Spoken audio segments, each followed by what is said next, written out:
As I was walking out my room this morning, my wife says, "Aren't you giving a talk? Aren't you going to wear a tie?" I said, "No, from now on I'm going to sport the Andrew Yang look." So $1,000 to everybody after the talk. You have to be a Democrat to know who Andrew Yang is. Okay, so a few months, probably 6-9 months ago, Christian asked me to see if I could come and give a talk on what we've been working on, and obviously you don't say no to Christian. But what I wanted to talk about really is, as a whole, nasal maxillary expansion for the treatment of sleep apnea. I think it's important for us to really review what's been done, and obviously I'd like to talk about what we're doing. I have nothing to declare. So we have to really give kudos to Peter Stuley. He was the first to describe maxillary expansion for the treatment of sleep apnea. But if you take a look at the 1998 paper, it's mostly adults. Okay, Palo was along with Christian, was the first to describe maxillary expansion in the pediatric population, and you can see that the mean age was 8.7 years old, with fairly significant improvement in sleep apnea with maxillary expansion using the traditional rapid palatal expansion. And Christian and I published maxillary expansion and mandibular expansion to try to surgically maximize the result, and that was in 2004. Subsequently, Dr. Vella from Rome, and then Christian and Stacy, they published their results with now Stacy, at that time Stacy was doing bimaxillary expansion with rapid palatal expansion in the treatment of pediatric sleep apnea. Obviously, there's a fair number of papers been published. The 2017 paper looked at number of studies, but really it's in the pediatric population. As we age, there's gradual ossification of the mid-palatal sutures, and starts from the posterior and the PNS region and going anteriorly. So the maxilla and the skull becomes more difficult to expand, okay? And if you really critically looking at the data, most of the expansion is the teeth, the alveolus and the teeth. We are using a dental treatment to try to improve the airway. It's an adaptation to try to manipulate the airway. So if you look at it, somewhere, it's some studies showing 4 to 1 dental to skeletal effect.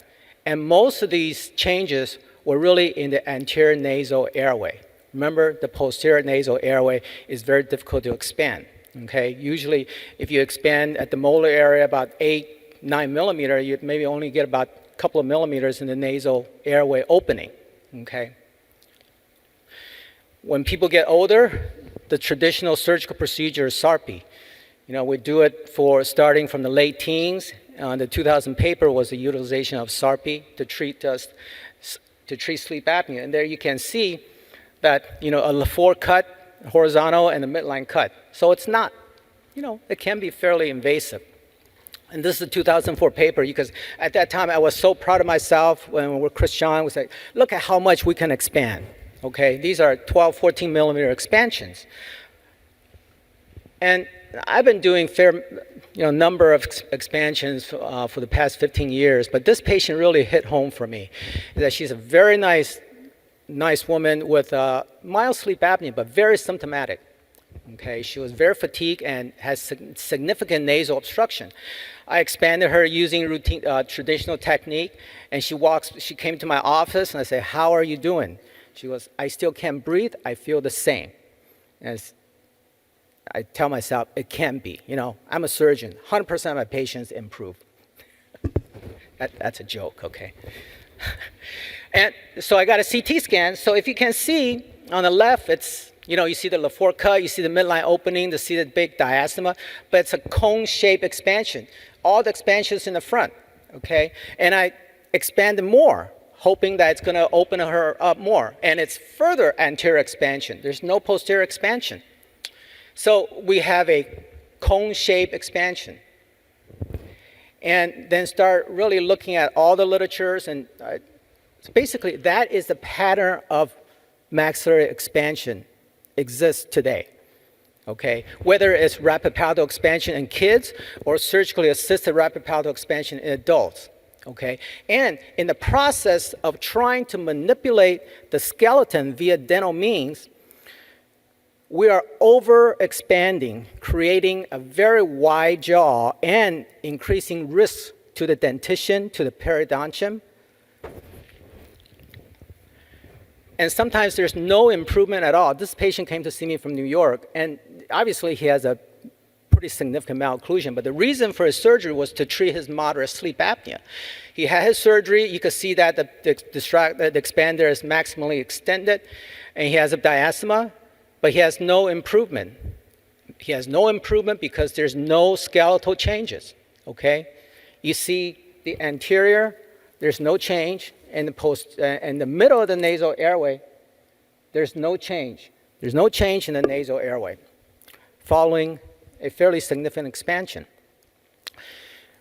Recently, the past few years, people are talking about MARPE, using mini screws to try to expand the maxilla, advocating it because of the skeletal effect. There's some literature there. But if you're really critically looking at the literature, it is the same thing. Dental expansion is greater than skeletal expansion with MARPE, okay? And what you find, the measurements, first molar, 5.6, and the nasal airway, and measuring at the anterior nasal airway now is 2 millimeters in the nasal airway expansion, okay? And there's no posterior changes at all, regardless what type of micro screw that you use. Again, it's a cone-shaped expansion. And the study on MARPE with sleep apnea is scanned, and they're all in younger patients. I said that. Patients older than mid-20s have sleep apnea also, okay? And we can't really extrapolate the pediatric data into the adult data. I just want to take a moment and just mention something.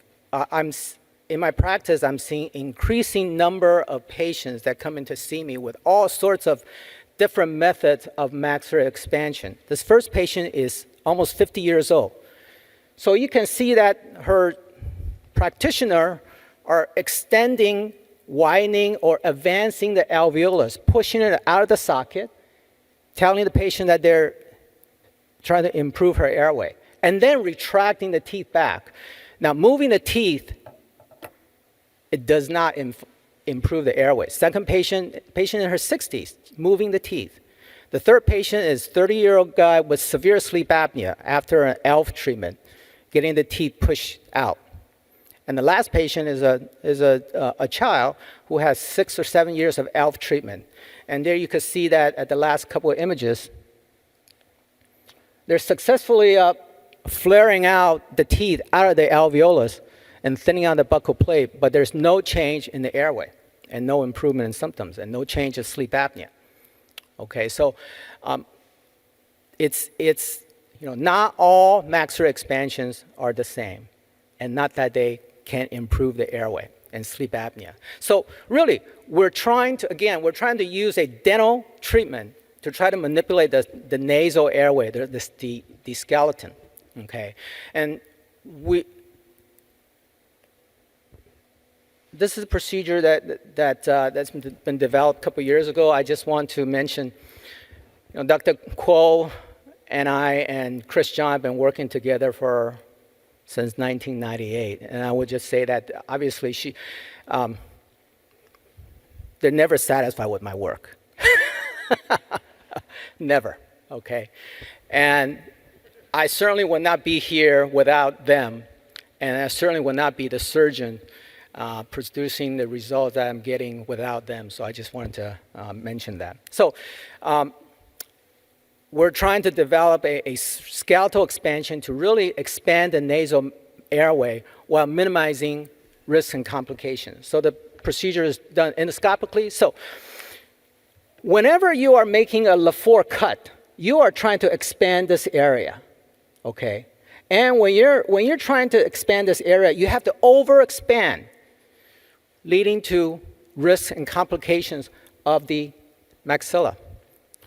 What we're trying to do is basically extend the apex expansion to the nasofrontal region and creating an opening of the entire nasal floor and really significantly expanding the nasal airway. It's simple geometry. You know, it's easy to show a 22-year-old guy with through and through nasal maxillary expansion. Okay, these are not the difficult patients. It's predictable. Let's look at some more difficult patients, more challenging patients. 40-year-old engineer, fatigue, moderate sleep apnea. He hasn't used CPAP because he couldn't tolerate CPAP. Okay. He was expanded. There you can see, you know, small amount of teeth separation. You can see that in the molar area, not a whole lot of separation. You know, anybody that look at this is going to say, you know, what did he do?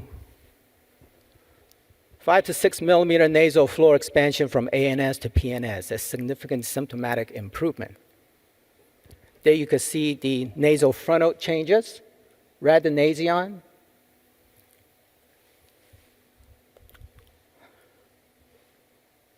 Before and after. Okay, 48-year-old on BiPAP. She had a lifelong history of nasal obstruction and sleep apnea. She has nasal surgery twice, ortho twice, struggle with BiPAP. You know, she comes in saying that, I don't care what I look like, I want to be able to breathe and sleep better. You know, I never believe them when they tell me that. Okay. So, and you can see that fair amount of periodontal problem, minimal periodontium support, teeth on a pedestal. She was expanded. Okay, you can see that, you know, we'll push out the expansion because she wanted to maximize her improvement, but, you know, this is skeletal change. 5 to 6 millimeter nasal floor throughout ANS to PNS, and expansion of the posterior in the nasal pharynx at the PNS. Changes in the nasal frontal region on a 48-year-old with significant expansion of the nasal airway. These are before and after. And every patient that I've expanded with, there are a number of reasons that I will expand a patient. One is to try to reduce the CPAP pressure requirement. She was on fairly high pressure, 17 over 12 on BiPAP. In the middle of expansion, toward the middle of expansion, her CPAP pressure dropped 5 centimeters of water. Those of you who want to sort of validate what I'm saying, you can ask Shannon Sullivan. She's managed a number of patients with, and in the very beginning, the first week, barely a millimeter expansion, we're seeing drop of pressure requirement. It's just because, you know, just the geometry with expansion of the airway is tremendous. This is an interesting patient, 50-some-year-old man who actually came to see me 8 or 9 years ago. He has severe sleep apnea, had nasal surgery, still can't breathe through his nose, UPPP, repose, hyo advancement, nasal valve reconstruction, etc. So about 8 years ago, I did a MMA. There's before and after. You can see that it's a fresh post-op and the osteotomies are still there. I just want to make a comment on the MMA. You can see that there's some small plates and few screws.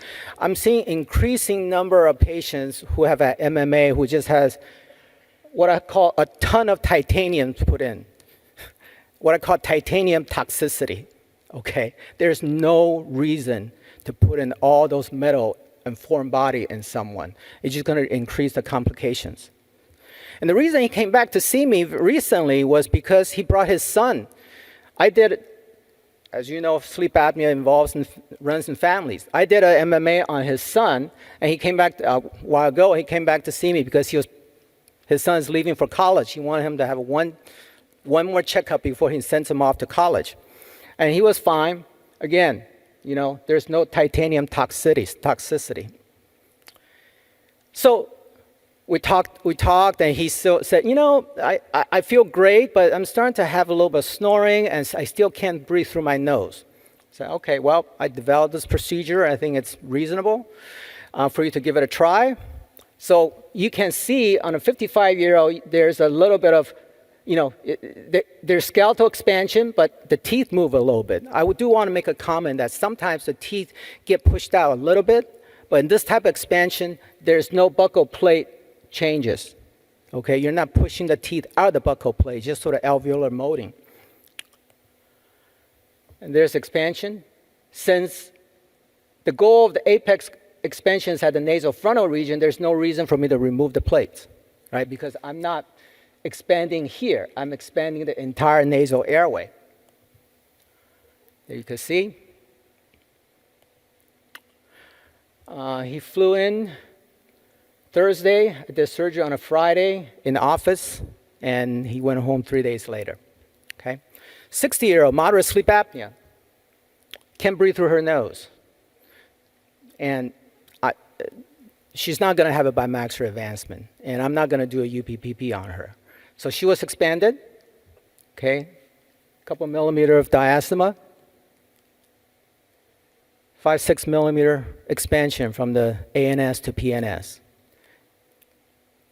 And you can see the changes in the nasofrontal region. One last patient, severe sleep apnea. I actually did a bimaxillary advancement of SARPI on her daughter. And she had a problem with CPAP. She was expanded. There you can see on a 63-year-old the pattern of expansion with change of the nasofrontal region. So significant expansion of the nasal airway from the ANS to the nasopharynx. Okay? Some of you know who that is. There's no further validation of the trust of someone who asks you to operate on their relative, and I'm certainly honored for that. So Christian asked me to treat he has significant nasal obstruction. About 15 years ago, I did an RF turbinate reduction in the office, didn't do much. And about 10 years ago, I did nasal surgery, septoplasty turbinate reduction on him. He still can't breathe through his nose very well. Now he's 40 years old, and he's starting to have a little bit of snoring. So that's his CT scan. He flew in on Wednesday. The image was taken on Friday, right after he gave a very nice tribute to Chris John at the wake meeting. And then this picture was on Friday right before surgery, and this picture was taken on Monday before he flew out. Okay. Then you can see that I started expanding him on Monday with a small diastema, and there's expansion. And we're going to continue to expand. You know, practicing in Silicon Valley, the issue is that you have all your patients that are much smarter than you. An engineer came in saying that, he has looked at and studied all the expansion techniques. And he analyzed everything. He says, okay, I'm going to have you do the ease on me. And what he did was he basically took a sort of a typical measurement of the skull, okay? And then the lower left image is a SARPI. We're looking at a 10 millimeter nasal expansion. Nobody does a 10 millimeter nasal expansion on the nasal floor. You get improvement, the typical fan-shaped expansion, you get about a 5.5% expansion. The second expansion is anterior expansion only with 4 millimeter, and the last is endoscopic expansion with a 3 millimeter expansion from the ANS to PNS. There you can see the tremendous airway expansion that you can achieve. Computational fluid dynamics showing the airway is significantly, the negative pressure is much improved, less airway obstruction and lower airway. This is a paper published a couple months ago. You see the improvement of the, granted these patients aren't all that severe as Christian will say. The ODI was about 12 to 2. With improvement of HI oxygen saturation. So our protocol currently is bimaxillary expansion by Stacy, and between 9 to 16, 17 late teens, I would just basically place a skeletal expander. No bone scoring, and then beyond that, it's the ease procedure. I see that on my schedule. Stacy's referred me a 70-year-old. We'll see. Okay, just a word on pediatrics since I'm supposed to talk about young patients. two patients. 13-year-old with sleep apnea, daytime fatigue, and sleepiness. She was expanding. You can see that it's, you look at the dentation, it's not that impressive, right? Okay. There's expansion. Okay. There's the nasofrontal changes. It's simple for the younger patients. Okay. And expansion at the area changes at the ANS and the nasopharynx at the PNS. This is the only way you can manipulate the entire nasal airway. That's her computational fluid dynamic analysis, significant improvement in the negative pressure. There you can see this, Stacy just gave this slide to me. So you can see that we follow our she follows all the patients. There you can see the adaptation of the muscles. And she was much, much improved after her most recent expansion. Just remember the patient that I mentioned with the ELF, with moving the teeth out of the alveolus? She was expanded, and I try to maximize her expansion. Okay.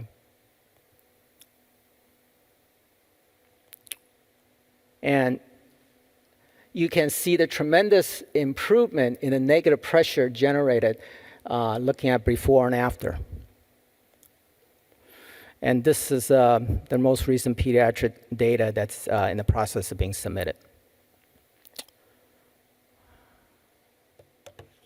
Thank you.